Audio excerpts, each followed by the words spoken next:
So last week, while I was browsing LinkedIn, I came across this post by Amita Amarsinha, who's a well-known figure in the digital industry, that talks about how a local e-commerce player was using multiple data points that they already have, but how their communication was completely off the point, that it really didn't make sense for the ad they are serving to their audience that they have already collected. So at that point I got very surprised to see why this is happening, but then later on I realized this has been something that happens in the industry throughout most of the sectors and the players. So I just wanted to address this issue and to show how most of the brands are using the data they have already in a manner that they are not getting the best out of it. For example, like why the data you have on digital marketing versus how your digital communication has to go hand in hand, and it is not happening right now with the most of the brand. And if you used your data and if you used your communication together properly, what kind of benefits and a better results you could achieve through your marketing. So before deep dive into this topic, first I need to briefly address a little bit more about digital data so you understand the concept of it. So when we talk about digital data, there are two main aspects on day-to-day basis that the marketers are using. The first sector is we call first party data, and the second sector is we call third party data. So in this particular scenario, what I took the example of is actually talks about the first party data the brand has collected.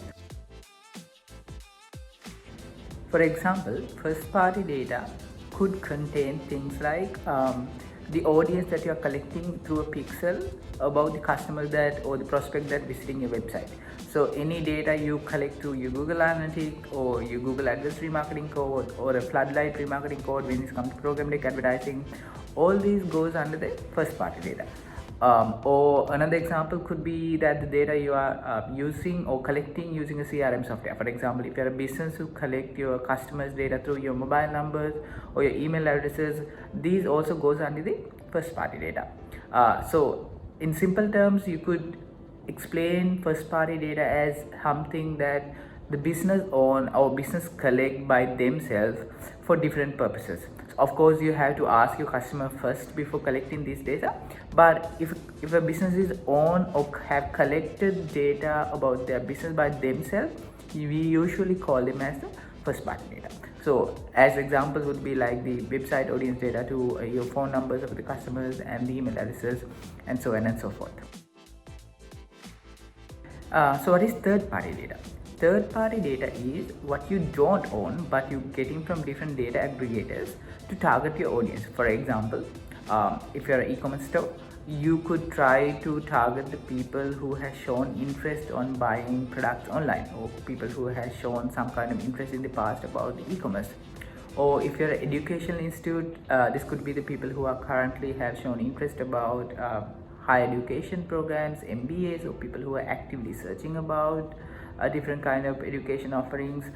So these data you don't own, but the different kind of data aggregators own, and you can buy these data through different platforms like Google AdWords or even Facebook or Instagram or even any other kind of programmatic advertising marketplace audience centers. You could buy these data.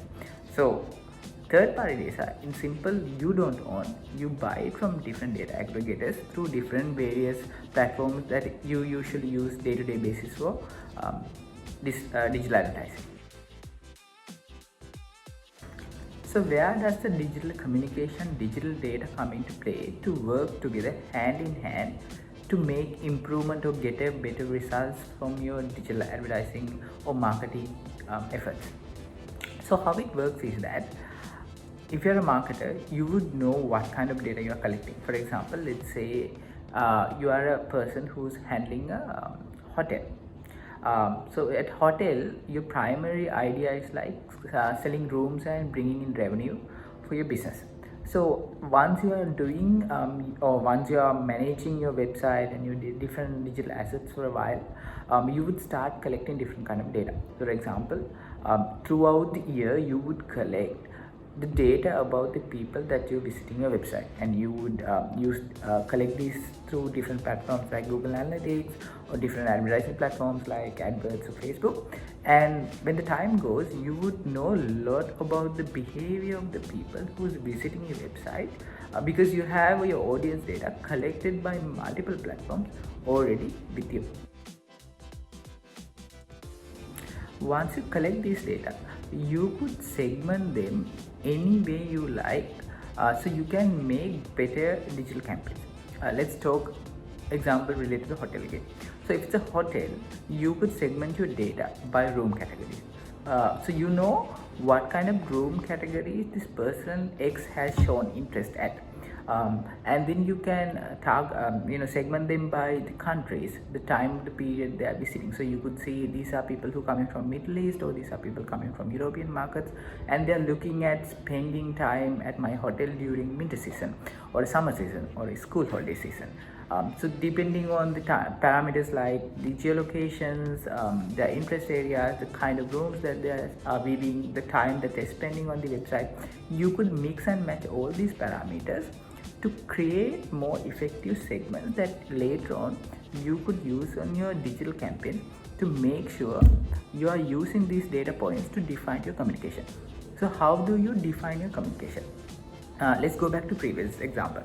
If you know a customer who's coming from Europe for a certain time period of the year, for example summer or winter, and they're looking at the premier rooms, would you be showing them an ad that talks about the general hotel itself or general amenities of the hotel, or would you be rather showing them an exact ad that talks about the premier room category and that relevant to the period that they're traveling? For example, you could say 30% off best rates during summer in the premier rooms for you, because you know this person is exactly looking for premier rooms and they are trying to travel during the summer from European market.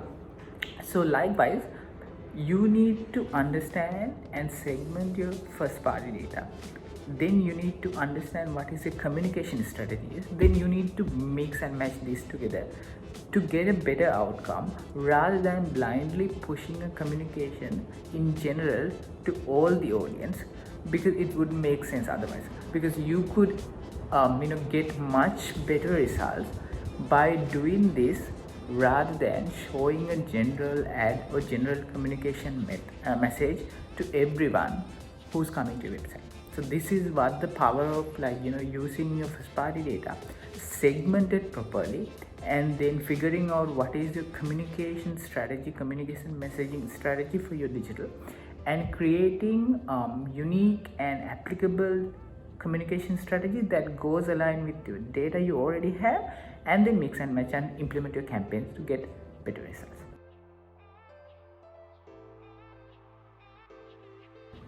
So this doesn't really have only to be limited to website data. For example, if I talk about another incident, if you're an institute that collect your customers' email addresses, and also you have a CRM system that collect your customers' purchase behavior. For example, if you're a fashion outlet, that you know who are your customers and who has bought from you and what kind of purchase pattern they have. For example, you could have a customer that usually buy around more than 10,000 rupees worth of clothes at one time, and their preference more or less is on office clothing rather than the casual clothing, and you have the phone number or the email address of this customer also.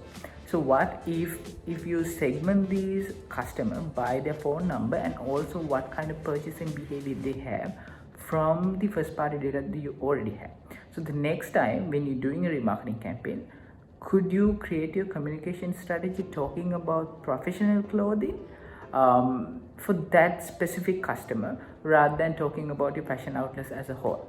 Would that be much more beneficial for you as a brand to save your advertising budget, as well as to get much more outcome or much more ROI for your effort than showing in general ad? So this is what I'm saying, like your digital data first strategy and your communication has to go hand in hand, and you need to customize it, you need to personalize it, because personalization and customization is the biggest thing you could do when it comes to remarketing or like data driven advertising strategy when it comes to digital marketing, which most of the brands today is not doing in Sri Lanka. But if you are someone who's managing a brand, if you put a little bit more effort to understand how is your audience is behaving, what kind of data you have, and how you could improve the process along the way to make sure that you get the best out of this would be really helpful for you to improve and get positive ROI or revenue or any other metric that you are evaluating to make sure your brand is getting better results from the campaigns you're doing.